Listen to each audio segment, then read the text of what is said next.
Hello and welcome to this edition of Deccan Herald Newsroom.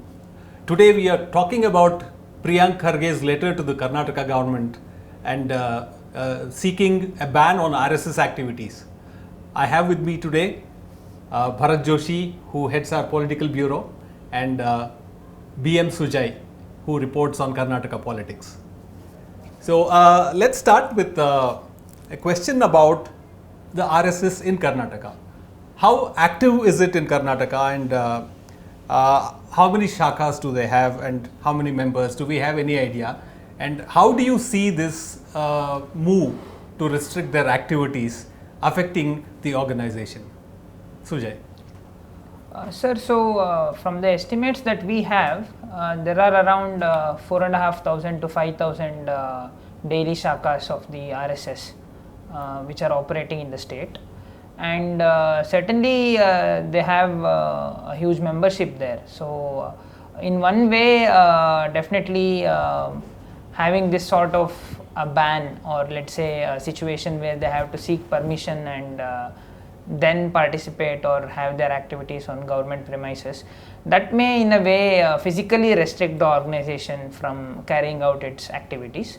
But with that being said, the RSS also does not seem very bothered by this, because they are saying that we have other avenues through which we can reach out to our target audience and the people whom we want to interact with. So that way, as of now, we still don't have the order yet, although it is expected in a few days.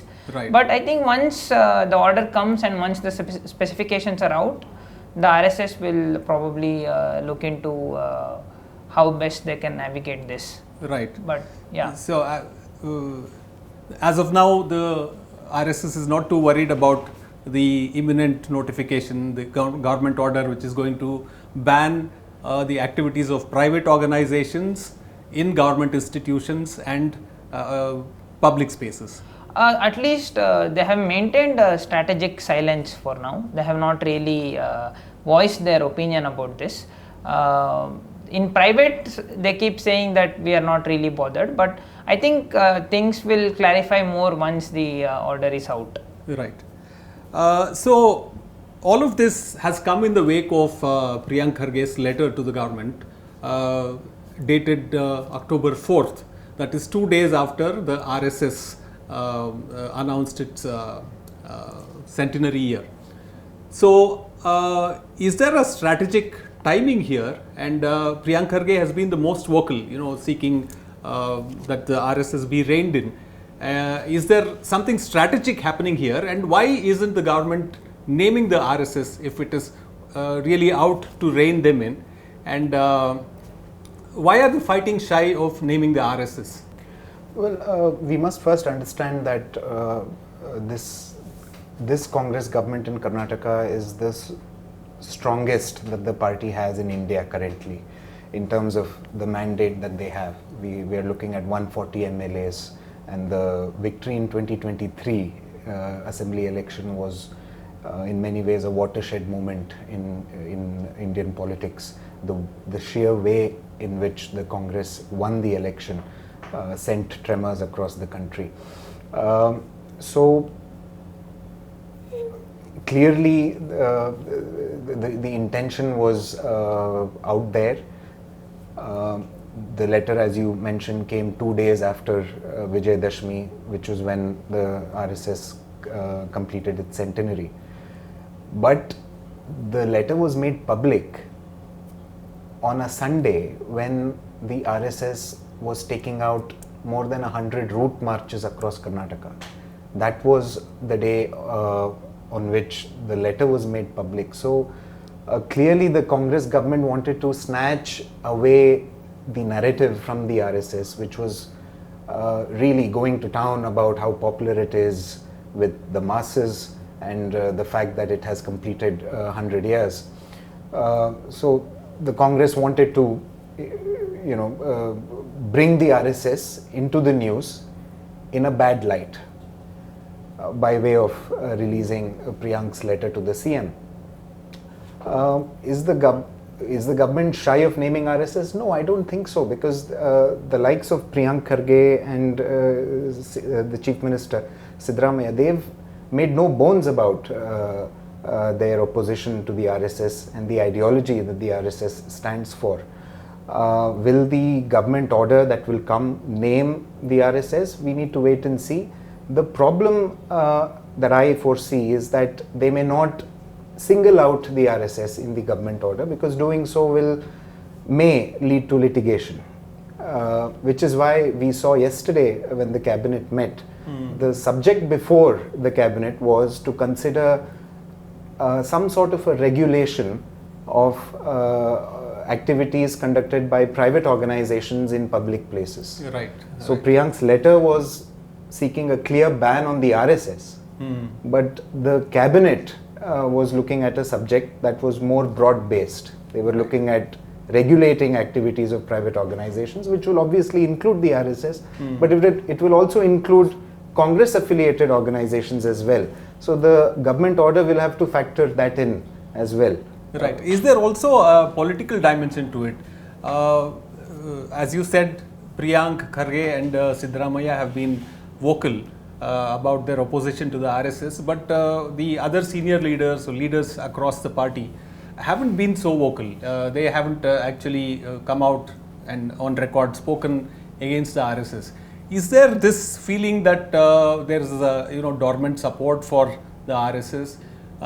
Perhaps Congress voters who have a soft corner for RSS, and are they anxious not to?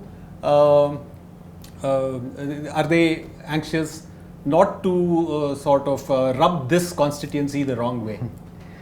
This is a complexity that the Congress has struggled to deal with over time. I have found that there is a constant fear within the Congress of being branded anti-Hindu, which is why we see that only a select few take on the RSS or the larger Hindutva ideology publicly and in a very militant fashion.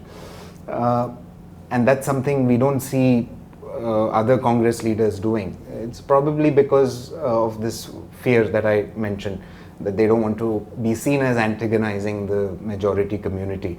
But I think in this case, what the Congress government is trying to do is very well aligned with the national campaign being led by the likes of Rahul Gandhi and Mallikarjun Kharge, who is the AICC president. They are very clear about their stance against the RSS, and that's something we are seeing play out in Karnataka as well. Right. So, are there other organizations that might be affected by this order? Because the Congress government has been saying that it's taking a leaf out of an order issued in 2013 by the Jagdish Shettar government, and then perhaps modifying it to or perhaps just implementing it.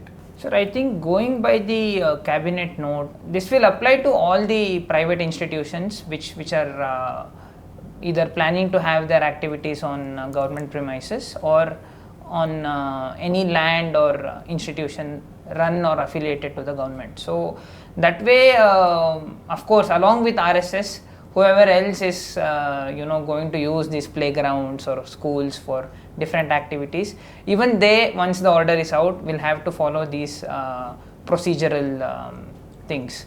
But I think one thing which certain leaders in the Congress are focusing on is that since the RSS is not an officially registered organization, they feel that fact will actually make it more difficult for the RSS to justify itself, even if they have to seek permission and do it in an official way, because they feel, certain leaders feel, they will then have to give specifications about their aims and objectives and what they intend to do and stuff like that. So this is one area where I think the Congress may be thinking of catching the RSS, but this is, I'm not really sure about this, but I think this is one aspect that they are looking at.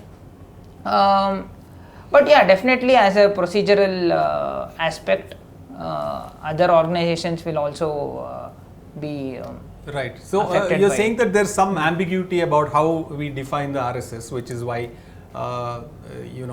is it a cultural organization? Is it a paramilitary organization? Is it a political organization? Is it an ideological organization? So is that something that's going to play out in favor of the RSS, or will they actually be able to stop RSS activities on the ground? I think, yes sir, that's a very good question, but not really easy for us to answer at this point, because as you said, yes, the definition of RSS has been varied, and of course there are arguments, as you said, that it's a cultural outfit. Some people consider it political, although it's not electoral, and whereas there are also arguments that it's a charity organization kind of thing, where people only submit Guru Dakshinas. So yeah, of course these sort of things are there, but once again, I think what we must note here is that unlike the 3 times in the past when RSS has been banned in 48, 75 and 92, this is not a ban as such. This is just preventing them from having their activities on government premises. So I don't think this can be equated with anything of that magnitude. And as RSS leaders and the people from RSS and affiliated organizations have been saying, I think they will. They're already exploring other avenues to also go about things and continue with their activities. So I think we still need to wait for the order and see what are the specifications, and there are also arguments that depending on what is there in the order, there are chances that either the RSS or the BJP may take it up forward, whether legally or politically, that needs to be seen. Right. Bharat, how do you see this playing out on the national stage? There are non-BJP governments, say in Kerala, in West Bengal. Do you think they might attempt something similar and try and control the activities of the RSS? There's no ban on the RSS, and the 3 bans, as we know, have all been either revoked or they've just faded away. How is this going to play out, say in states like Kerala and West Bengal? The very fact that Priyank's letter to the CM and the CM subsequently directing the Chief Secretary to examine the minister's petition for a ban on the RSS activities, it made national headlines. Because of the timing, like I said earlier, this coincided with RSS celebrating centenary, with RSS is celebrating across India, but here was Karnataka that wanted to send out a political message. So this is being talked about across the country. We have seen there is also talk in political circles that there seems to be some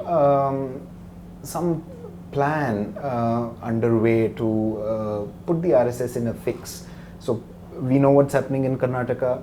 At the same time, RSS is in the news in Kerala as well over the death of, or the alleged suicide of a youngster who was allegedly sexually abused by RSS workers.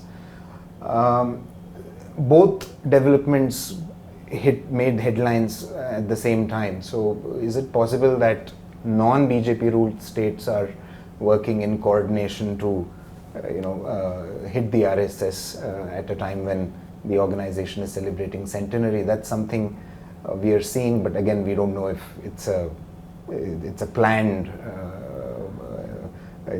campaign against the RSS.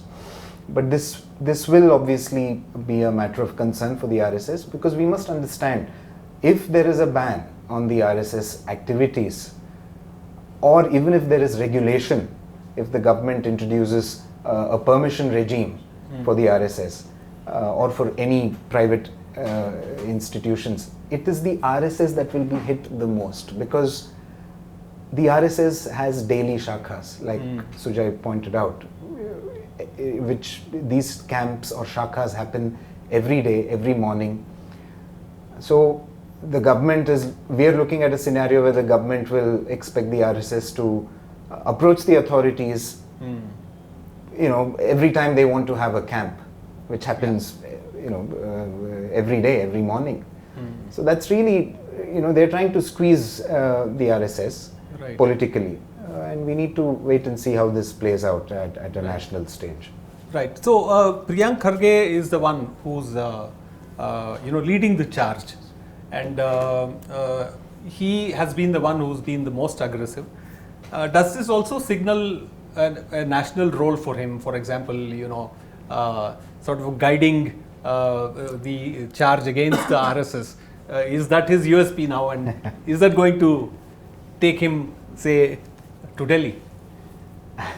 We wrote about Priyank Kharge once, and we called him the ideologically strongest minister that the Congress has in Karnataka, because he has been very clear about his ideological position. He opposes the RSS and what the RSS stands for. He opposes the BJP's idea of Hindutva, and he is pro-Ambedkar, pro-social justice. So he has been very clear about his